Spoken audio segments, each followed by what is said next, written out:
Ortiz.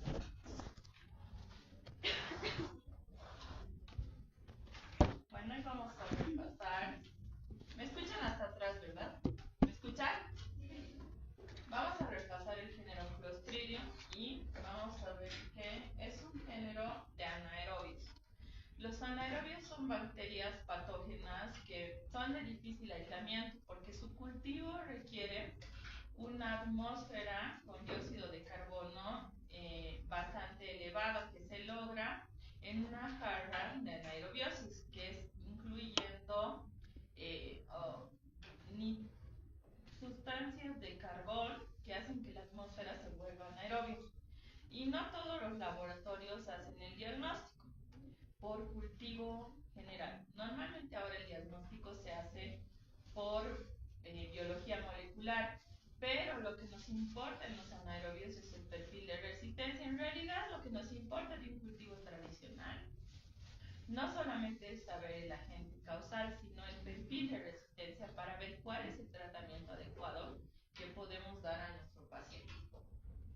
Cuando la atmósfera está por una concentración superior al 18%, la bacteria no desarrolla.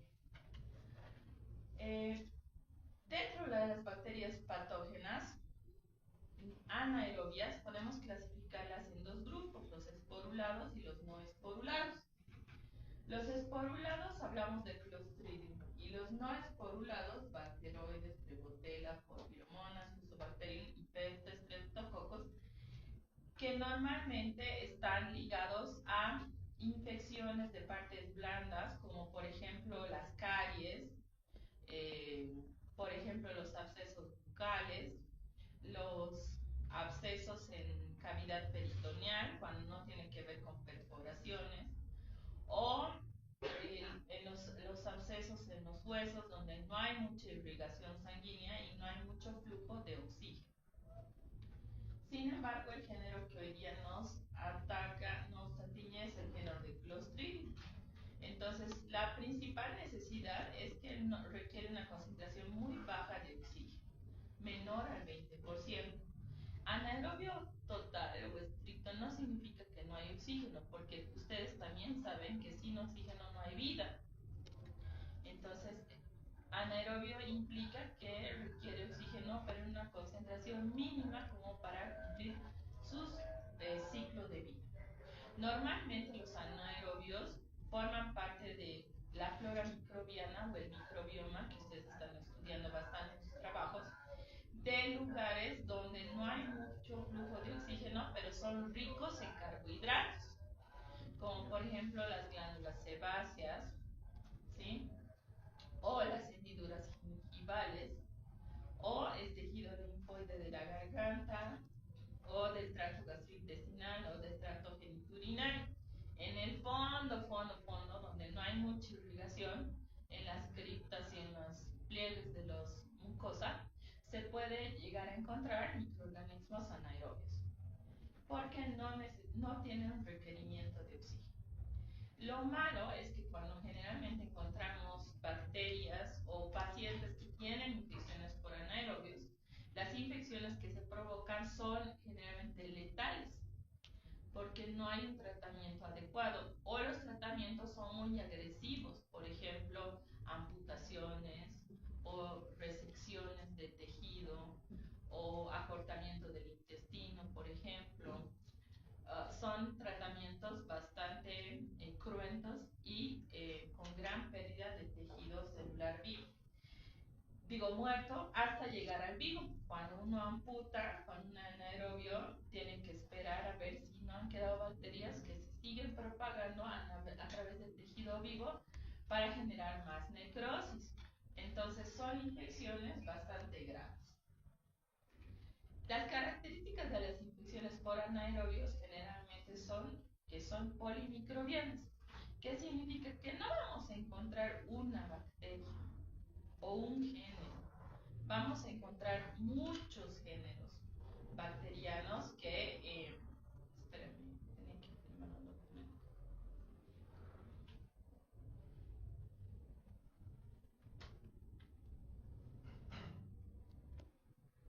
Vamos a encontrar muchas bacterias que no solamente son anaerobias, pero el causal va a ser el anaerobio.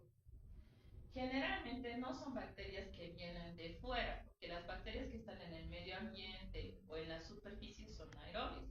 Son bacterias propias que vienen del propio microbioma, que sufren un mecanismo de traslación o traslocación de hábitat y producen patología.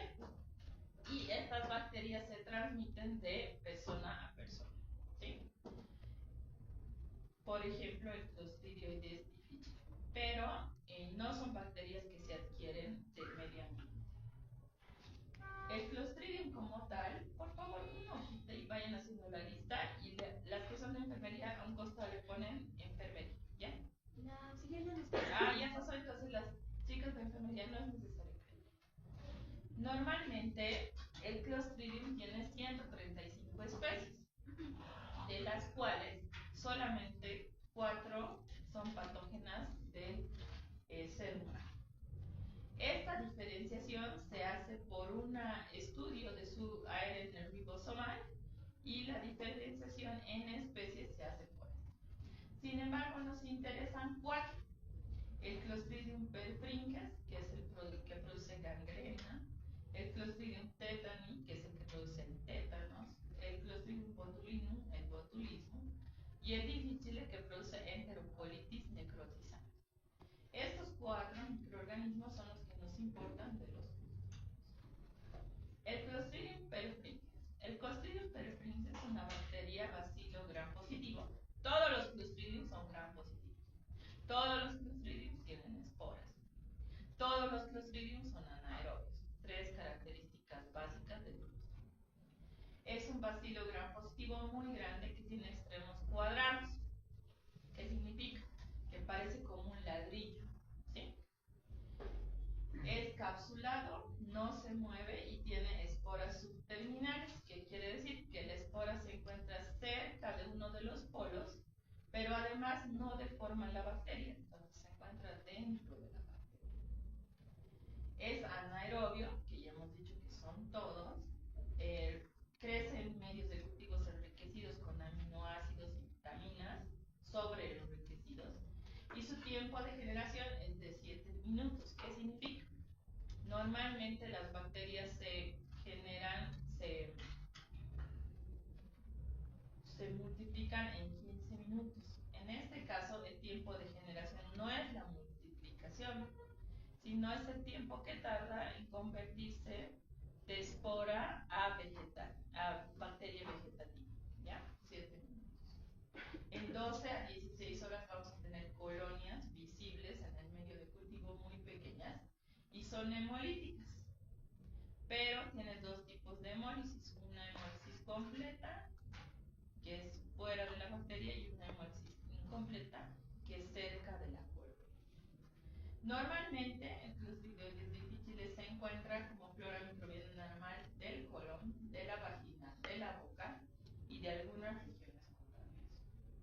Si vemos en un medio de cultivo, que esta es una sangre, todo esto es la bacteria. Y si se fijan, hay 2 halos, ¿no ven? Una que está pegada, que es medio verdecito, y otro que es como una áurea, ¿no? Esta es la hemólisis incompleta y la alejada es la hemólisis completa. ¿Sí? Sus esporas pueden ser destruidas por ebullición o con desinfectantes, pero esta bacteria produce una intoxicación alimentaria. ¿Qué significa? Que cuando nosotros comemos la bacteria, no es la bacteria lo que nos va a producir la patología, sino la toxina que produce la bacteria. Cuando la bacteria se encuentra en espora, contamina los alimentos o a veces ingresa por pequeñas microlesiones en la piel, germina en el lugar donde tiene el alimento y las características de hábitat adecuado, se vuelve una bacteria vegetativa. Cuando se vuelve una bacteria vegetativa y se empieza a multiplicar, la bacteria genera su toxina. Y la toxina es la que produce la patología en el ser humano. Entonces, si nosotros por ahí encontramos la bacteria en el ser vivo, pero no la toxina, no podemos decir que es la bacteria causante de la patología. Por eso, todas las enfermedades que tienen toxinas como productoras de patología, necesariamente se hace la prueba de identificación de la bacteria y otra prueba paralela que detecta la presencia de la toxina. ¿Por qué? Porque las toxinas normalmente están producidas por plásmidos y los plásmidos son estructuras extracromosómicas que no se encuentran en todas las bacterias o en todos los grupos de bacterias. Entonces, esas bacterias que no tienen el plásmido que produce la toxina son bacterias avirulentes y las bacterias que tienen el plásmido que produce la toxina son bacterias virulentas. Entonces, en este caso, el Clostridium perfringens tiene que producir la toxina. Esta toxina sobrevive los alimentos cocidos porque puede resistir 100 grados centígrados por casi una hora y en nuestro medio al hervir no llegamos a 100 grados centígrados. Entonces tranquilamente puede seguir vivo en los alimentos. Y en su forma vegetativa, cuando no es espora, sí se puede destruir por desinfectantes comunes como la lavanda. Estos Clostridium son histotóxicos. ¿Qué significa? Que destruyen el tejido donde colonizan. Produce 12 toxinas que le ayudan a diseminarse y de estas 12 toxinas, 5 toxinas son las que nos interesan que producen infección o intoxicación alimentaria. La más importante es la toxina tipo A o la más común. Esta toxina produce una toxicoinfección alimentaria benigna. ¿Qué significa? Que esta va a producir náuseas, vómitos, deshidratación, pero que no va a llegar al grado de matar al paciente. Esta enterotoxina actúa a nivel de las células plasmáticas. La toxina tipo C, que es la toxina más mortal, si ustedes quieren decirle así, es una enterotoxina que también se le conoce como enterotoxina beta. Esta toxina lo que hace, aparte de producir un desequilibrio en la homeostasis de la célula, es descamar la mucosa. Y al descamar la mucosa produce una necrosis de la misma. Entonces lo que encontramos en esto es una enteritis necrotizante. ¿Qué significa? Que se va a morir toda la mucosa que está colonizada por las bacterias y atacada por la enterotoxina de tipo beta. Normalmente este tipo de enterotoxina está ligada a carne de cerdo mal cocida, ¿sí? O casi cruda. Por eso se le recomienda siempre comer carne bien cocida, porque así mata todas las toxinas y todas las bacterias. Generan unas enzimas que son proteasas, que lo que hacen es destruir o actuar a nivel de las proteínas de la membrana citoplasmática de las células eucariotas. Estas lo que hacen es abren como unos poros y producen un incremento del flujo de sodio y potasio y de agua a través de la membrana, lo que hace que se destruya la célula. Cuando también existe la toxina alfa, en el sitio de infección se estimula la cascada de la coagulación hasta que se agotan los factores de coagulación y se produce un síndrome que se conoce como el síndrome de coagulación intravascular diseminada, y lo que hace es producirse pequeños microcoágulos en los vasos pequeños que van obstruyendo la circulación, y esto también mata el tejido y puede provocar una embolia en cualquier parte del cuerpo y la muerte del paciente. Entonces, esta bacteria es un poco peligrosa. La toxina alfa también es una fosfolipasa C, que lo que hace es destruir las membranas citoplasmáticas de las células del torrente sanguíneo. Provoca destrucción de glóbulos rojos, glóbulos blancos, disminución de líquido de glóbulos circulares.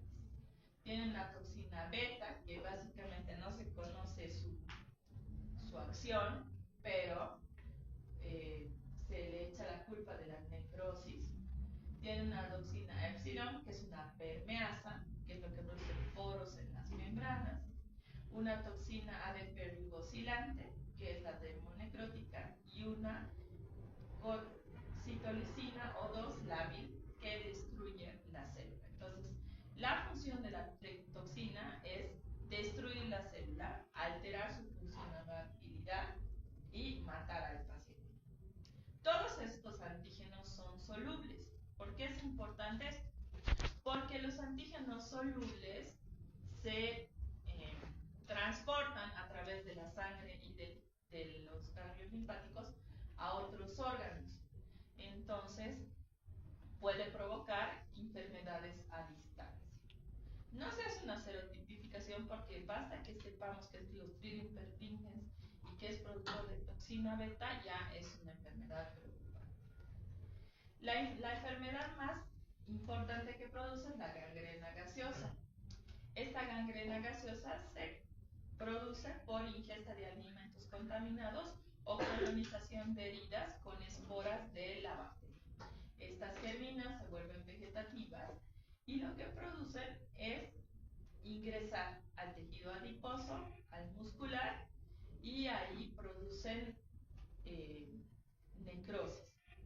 Cuando la necrosis está avanzada, no queda más que amputar el miembro. ¿Cómo se dan cuenta que una infección muscular es producida por un anaerobio?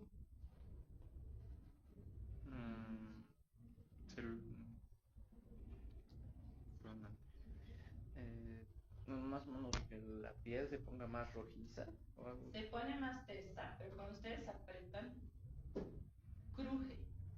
Como si a veces están agarradas esas bolitas que vienen con los aparatos electrónicos, le hacen una bola y la aprietan así, todas las bolitas estallan.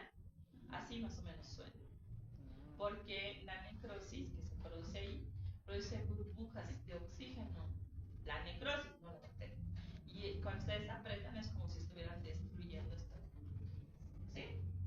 Entonces, esta enfermedad es grave porque la necrosis puede ir ascendiendo y llegar a matar al paciente. Entonces, las necrosis se curan amputando. ¿Sí? ¿Cómo se previene? Bueno, no hay una prevención para el Clostridium perfringens, pero ahora las terapias hiperbáricas y destruir a la bacteria ayudan a disminuir las complicaciones, porque la complicación más importante es la amputación. Tenemos la celulitis anaeróbica. Esta celulitis que era muy común en el pasado porque las esporas estaban en el material, en las instrumental quirúrgico no esterilizado. Porque antes ustedes saben que cuando había las primeras cirugías, los primeros cirujanos, mientras más cochino era su bisturí o su tijera o lo que usaban, decía que más cirugías habían hecho. Entonces no se esterilizaba el material quirúrgico y no era de acero inoxidable como hay ahora, o de acero quirúrgico. Antes era acero común y corriente. Y las esporas se encontraban en la parte ensarrada. Entonces cuando atendían partos o hacían legrados o hacían cirugías, colonizaban las heridas con estas esporas.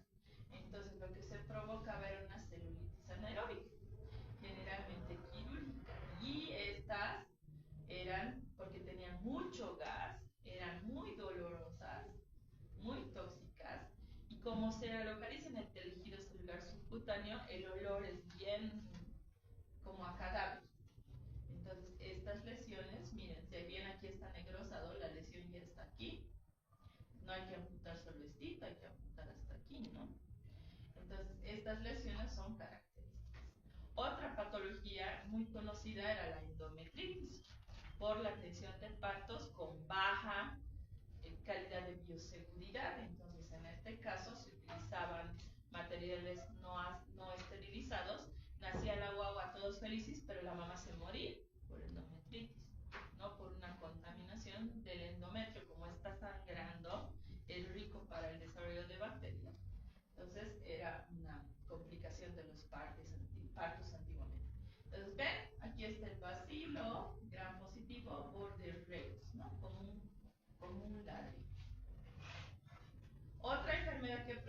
cuando ya contaminan los alimentos es la intoxicación alimentaria. En este caso, el culpable es una enterotoxina que provoca náuseas, dolor abdominal y diarrea que no tiene vómitos. Pero lo bueno es que como hoy día mi alimento contaminado y mañana ya estoy bien. O sea, las intoxicaciones tienen esa característica que se curan al día siguiente. Normalmente por contaminación de carnes contaminadas.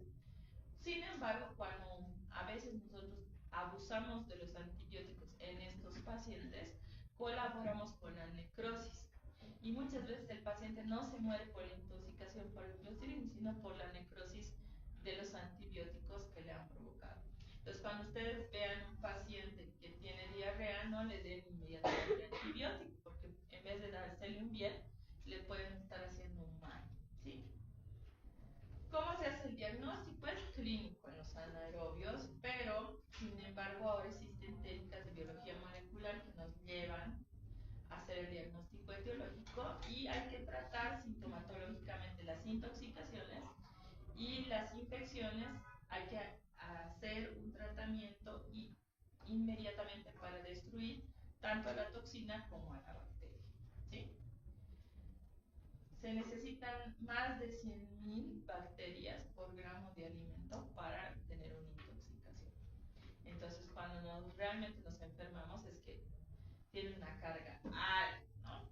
Cuando tenemos una muestra, lo que debemos hacer es aspirar la secreción purulenta con una jeringa, sacarle el oxígeno y ponerle un tapón de goma a la jeringa en la puntita, ¿ya?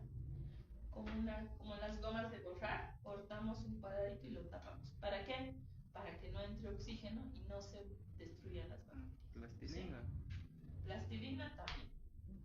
Puede ser. Podemos utilizar medios de cultivo enriquecidos con carne picada, pero el agar sangre es suficiente. Lo que más importa es darle la anaerobiosis y buscar una toxina, ¿no? La prueba de Nagler es muy interesante porque lo que hace es utilizamos huevo en un agar y sembramos la bacteria. Si la bacteria produce la toxina, produce huecos en el agar, que es la destrucción. Entonces ahí decimos que es positivo. Pero ya no hacemos estos métodos tan arcaicos. Ahora utilizamos biología molecular que nos dice si tiene o no, ¿no? Podemos ver hidratos de carbono, pero no es necesario. El género más importante es el Clostridium tetani, por la enfermedad que produce. Lo que produce se llama tétanos. ¿Y qué es el tétanos? Han debido ir a hablar de este público. Tétanos. Además se ponen la vacuna, ¿eh? TTP, difteria, tétanos, coqueluche. ¿Qué es el tétanos? Es una infección inmunoprevenible que produce parálisis. ¿Sí? Eso es. El Clostridium tetani es el agente causal. Es un bacilo gram positivo mucho más delgado que el perfringens. En algún caso aparece como gram negativo, pero depende de la vejez del cultivo. Cuando el cultivo es muy joven o muy nuevito, podemos verlo como gram negativo, pero cuando está en su punto, vemos como bacilo gram positivo. ¿Qué es lo que nos va a llevar a diferenciar? Las esporas. A diferencia del perfringens, las esporas del tétanos sí se encuentran en el medio ambiente. Por eso cuando ustedes se cortan o se meten con un clavo, les van a decir, anda, vacúnate contra el tétanos. Porque generalmente se encuentra en los instrumentos metálicos ensarrados las esporas.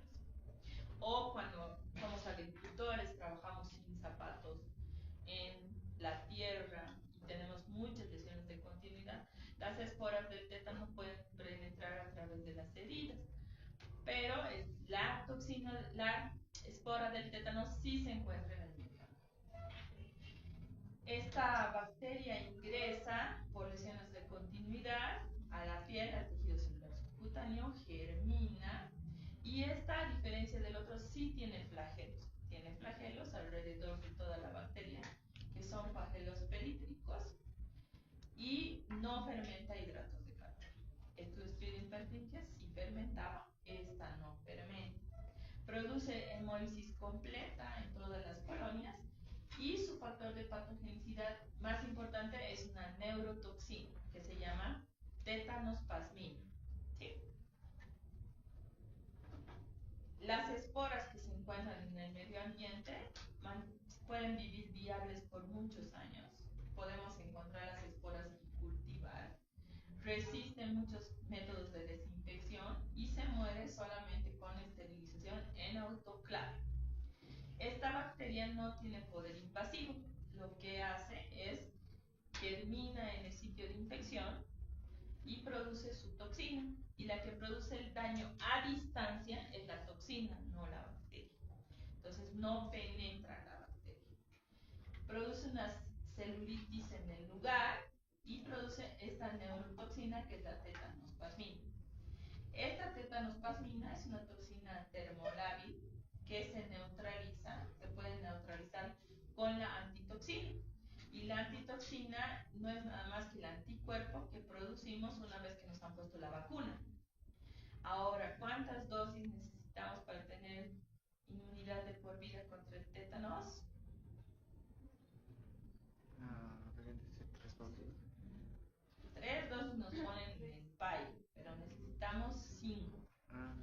Por eso ustedes ya deberían estar empezando a vacunarse contra el tétanos, porque es una de las vacunas de medicina laboral, ¿no? Cuando esta toxina se pone a actuar con el formol a 60 grados, destruimos la proteína fijadora y se convierte en un toxoide. Y el toxoide es la vacuna. Entonces, ¿cuál es la vacuna contra el tétanos? Un toxoide. ¿Sí? El tétanos también produce otra enzima que es la tetanolicina. Como su nombre lo dice, lisina, esta destruye los glóbulos rojos. Entonces, esta es una toxina hemolítica que se parece mucho a la streptolicina de tipo del Streptococcus pyogenes, que es la que produce la beta-hemólisis en el agar sangre. Esta toxina no tiene una acción en el humano. Tiene antígenos flagelares, antígenos somáticos y un antígeno esporular, que es de la espora. Y solamente existe un serotipo, o sea, solamente Clostridium tetani y fin. No hay serotipo 1, 2, 3, no hay más, solamente hay uno. Lo que nos infecta son las esporas a través del medio ambiente que llegan a las heridas o al tracto gastrointestinal. También producen infección localizada que no se disemina. Puede también llegar el tétanos por instrumento contaminado, por procesos invasivos no estériles, al realizarse tatuajes, al utilizar agujas muchas veces, también nos podemos contaminar. ¿Y qué condiciones necesita la espora para germinar? Baja tensión de oxígeno, es decir, estar en un medio casi anaeróbico y ahí la bacteria germina y produce su necrosis. Esta bacteria no invade, la bacteria produce una infección localizada. Cuando germina, se multiplica, produce la toxina y la toxina es que va a las terminaciones nerviosas. A través de los axones, la toxina viaja hasta la médula espinal y lo que provoca es un bloqueo presináptico de la acetilcolina, lo que hace que se presente una parálisis espástica porque no llega a la relajación. Entonces, ¿alguna vez se les ha adormecido el músculo de las piernas que le tocan y se vuelve más duro y duele primero y después se ríen, ¿no? Bueno, el tétanos es eso, pero nunca llega a la etapa de relajación. O sea, el paciente se encuentra consciente, contraído, paralizado, pero nunca llega a relajarse. Entonces, esa contracción le provoca dolor y ese dolor puede ser tan fuerte que llega a las convulsiones. Ahora, la parálisis se presenta en todos los músculos y el paciente se puede morir por parálisis. Es decir, no hay mecanismos de respiración, de inspiración, y el paciente se muere porque no puede respirar. La complicación del tétanos es la muerte. ¿Sí? Entonces, estos espasmos ascienden y se incrementan al mínimo estímulo. Por eso, cuando ustedes tienen un paciente con tétanos, se lo internan, se lo sedan, ¿sí? Se lo duerme y se espera que pase el efecto, ¿no?, de la toxina. ¿Por qué? Enciende la luz, se contrae. Le hablan, se contrae. Le tocan, se contrae. Y todas esas contracciones le provocan dolor porque nunca llega a la relajación. Entonces el paciente puede morirse, ¿no? ¿Dónde generalmente vemos esto? En el trismus, que es la parálisis de los músculos maceteros. Entonces el paciente, la mandíbula inferior, la protruye hacia adelante y esto así, ¿no? El segundo, los músculos respiratorios, los que degluten, no puede tragar. Los músculos de la espalda, y el paciente nunca pierde el conocimiento. Entonces, esta es la posición tetánica, ¿no? Músculos maceteros, dorsales, los brazos y los dedos de los pies. Y todo adolorido, porque duele un montón el no relajarse. Y el paciente consciente, por eso está con los ojos abiertos. Esta es una pintura famosa que demuestra el estadio clínico del tétanos. ¿Cómo tratamos? No solamente basta con destruir a la bacteria, también tenemos que neutralizar a la toxina. Entonces, lo que hacemos es, pacientes que están hiperinmunizados, podemos tomar el suero y transferirlo a otra persona. Como se acuerdan en el COVID que se estaba ensayando los sueros hiperinmunes, que le colocaban a los burritos y esperaban que ellos secreten anticuerpos y después transfundían ese anticuerpo a las personas. Esto lo mismo, pero con caballos. El único problema es que a veces el ser humano desarrolla alergia a otros antígenos de los caballos y no se va a morir por el tétano, sino por la hipersensibilidad. ¿Sí? ¿Cómo evitamos? Pues la vacuna es 100% eficaz. Entonces todos debemos tener vacuna contra el tétano. Sobre todo si somos miembros de salud, debemos tener. ¿Y cómo agarramos un paciente? Tenemos que internarlo a oscuras, sin estímulos, sin ruido, sin nada, sedado hasta que pasen los efectos de la toxina. Entonces el paciente está intubado, está monitorizado. El diagnóstico es clínico en un inicio, luego se hace grama la herida o se hace reacción en cadena de la polimerasa, y lo que vemos es que puede existir enfermedad sin aislamiento de la bacteria. Sí, pues porque si encontramos la toxina y no la bacteria, es tan enfermo de tétanos. Pero si hay la bacteria y no la toxina, pues es dudoso todavía. Entonces sí debemos encontrar ambos, la bacteria y la toxina preferentemente. Pero con encontrar la toxina es suficiente. Entonces la vacuna se da con la triple, ¿no? La vacuna contra el tétanos, difteria, tétanos, coqueluche, ahora es la quíntuple, ¿no? Difteria, tétanos, coqueluche, morbillosis influenza y hepatitis B. Neumonía, sí. Entonces, se da en los niños. El siguiente es el Clostridium botulinum. El Clostridium botulinum es otro bacilo gram positivo anaerobio recto, y en vez de los extremos cuadrados tiene los extremos curvos. Entonces tiene también flagelos perítlicos. Sus esporas son subterminales, pero en este caso sí deforman al bacilo. ¿Qué significa? Que la espora es más grande, entonces el bacilo se ve como una cabecita de fósforo, ¿no? Como un fósforo. Resiste mayormente al calor, y dependiendo la cepa tenemos 5 serotipos: A, B, C, D y E. La toxina botulínica es el veneno más potente conocido, pero también es el mecanismo de belleza más buscado.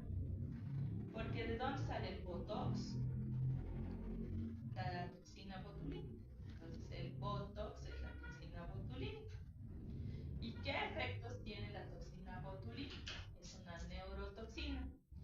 diferencia de la toxina tetánica que produce una parálisis así espástica, esta produce una parálisis relajada. Entonces lo que hacen las señoras de belleza es inocularse toxina botulínica en la cara y se paraliza la cara, pues ya no tienen expresiones. Pero no se paraliza estirada, sino se paraliza y listo. Entonces uno cuando ríe ya no sabe si está riendo o está serio. Pierden la expresión. Porque al ponerse el botox, ¿qué están haciendo? Paralizando los músculos de la cara. ¿Sí? Entonces el botox es la toxina botulínica. Ahora, el botox tiene una dosis letal que es menor a 1 gramo y el botox se secreta por un pago. Es una toxina termolábil y existen 7 tipos antigénicos, ¿no? Hay 5 serotipos bacterianos, pero 5 serotipos de toxina. La A, B, E y F son toxinas que producen botulismo en el hombre. La C y la D producen botulismo en los mamíferos. Y la G no se sabe todavía cuál es su hospedero, pero existe una toxina tipo B. Se clasifica en 7 grupos y tiene antígenos flagelares y antígenos de las esporas. Y produce la enfermedad que se llama botulismo. Entonces, ponerse botox es botulismo, claro, botulismo. Inducido, pero es botulismo. Y da plata, ¿no? Todos los cirujanos plásticos colocan botox y ahora los dermatólogos también. Entonces, este botulismo se contagia por las esporas, que también se encuentran en el medio ambiente y que contaminan el suelo, el agua, porque también puede vivir en el agua marina, y aguas que se contaminan con esporas. Entonces lo que nosotros comemos es la neurotoxina, porque las esporas germinan en el alimento o en las lesiones de continuidad, y la toxina es lo que nos produce enfermedad. ¿Qué es lo grave que dice? Alimentos contaminados mantienen su propiedad. Normalmente cuando un alimento está pasado o tiene un hongo, decimos esta comida sabe medio raro. Pero cuando un alimento está con toxina botulínica, sabe normal. No se dan cuenta que están comiendo botox. Entonces, ahí es que no sabemos que estaba el alimento contaminado. Es mortal en un 20% porque al producir una parálisis generalizada flácida, yo no puedo mover mis brazos ni mis piernas. Entonces, el trato gastrointestinal se estanca, los músculos respiratorios también, y el corazón se va paralizando. El paciente se muere de parálisis. ¿Sí? Entonces, de 12 a 36 horas comienza la debilidad muscular, viene a laxarse, hay mareos, menor salivación y sequedad de la boca. Y el paciente les va a decir, ay, veo doble, porque los músculos están afectados, entonces no puede enfocar, ¿no? Los reflejos del ojo están paralizados. Entonces el paciente ve doble, tiene cansancio, pesadez, le levantan la mano y se cae, ¿sí? Porque no puede mover. Tiene fotofobia, la luz le incomoda porque no puede hacer miosis. Entonces el paciente no puede deglutir, no puede hablar y se muere. No puede hacer pis, en este caso. A diferencia de otros, cuando hay parálisis, el paciente no controla el esfínter, ¿no ven? Entonces, no sabe cuándo, no se da cuenta cuando está eliminando la orina. En este caso, la vejiga se llena, pero no hay el reflejo para eliminar la orina. Entonces, hay que colocar una sonda. Lo que tenemos que hacer es dar altas dosis de toxina botulínica y medidas generales. El botulismo también es clásico porque normalmente viene en los enlatados. Los alimentos enlatados son los que pueden generar botulismo. ¿Por qué? Porque la lata es un ambiente anaerobio. Entonces, si ustedes colocan, por ejemplo, sardinas enlatadas contaminadas con Clostridium botulinum, la bacteria ahí sin oxígeno, en aceite, con carne, se va a empezar a multiplicar. ¿Cómo se dan cuenta que una lata está hinchado. Se hincha. ¿Por qué? Mm. Por la concentración de oxígeno de la eliminación de la anaerobiosis de las bacterias. Entonces, cuando ustedes abran, probablemente va a explotar. Ahí no tienen que consumir. Si ustedes van a probar, van a decir, pero sigue sabiendo igual, pero ahí tiene Clostridium botulinum. No hay que comer. ¿Sí? También puede encontrarse en las orillas, raramente es esto, más se da por contaminación de alimentos. Y en los niños normalmente está ligado al uso de mamaderas, porque la leche en polvo es rica en almidón y las bacterias genera ahí y los niños se pueden morir por paro respiratorio. En algún caso la miel de abejas también es un medio de cultivo rico para el desarrollo de las bacterias y lo que produce es parálisis plásica. El diagnóstico se hace por búsqueda de la bacteria y la toxina y muy difícilmente vamos a saber quién le ha contaminado. Lo que sí debemos averiguar al laboratorio de referencia y identificar la toxina y tratarlo. Esta es una foto del Clostridium botulinum, ¿no? Son bacterias como una lámina. ¿Cómo prevenimos? Simplemente debemos cuidar lo que comemos. Y en algunas personas que trabajan con el procesamiento de alimentos y con animales, se les da una vacuna. Por último, el Clostridioides difficile. Esta bacteria es una bacteria que está de moda. Van a ver ustedes cuando hagan internado, todos los pacientes internados con diarrea, diagnóstico de Clostridioides difficile. ¿Por qué? Esta es una bacteria que normalmente se encuentra en el tracto gastrointestinal, pero empieza a multiplicarse con el exceso de tratamiento antibiótico. Todo paciente que tiene tratamiento antibiótico bio-oral fuerte generalmente va a desarrollar Clostridium difficile. ¿Qué provoca? Colitis pseudomembranosa. La colitis pseudomembranosa en el tracto gastrointestinal está asociado al exceso de uso de antibióticos.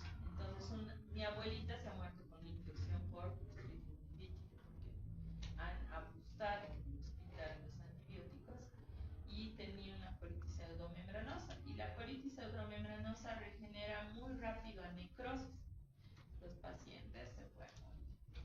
Estas pacientes tienen diarrea y cuando le hacen una ecografía ven como el desprendimiento de la mucosa. Entonces, lo que sucede es que las bacterias normalmente se encuentran en el tracto gastrointestinal. Si tomamos antibióticos, todo el microbioma es rápido, entonces los anaerobios aprovechan de colonizar. Se empiezan a multiplicarse, destruyen las células de la mucosa y se genera una membrana por reacción inflamatoria. Esta membrana se elimina con las heces y se ve una diarrea de tipo mucoso. Normalmente los pacientes hospitalizados, el 20% desarrolla colitis pseudomembranosa y se puede transmitir además de un paciente a otro internado, ¿no? El vector a veces es el personal médico que no se lava las manos cuando va a atender de un paciente a otro.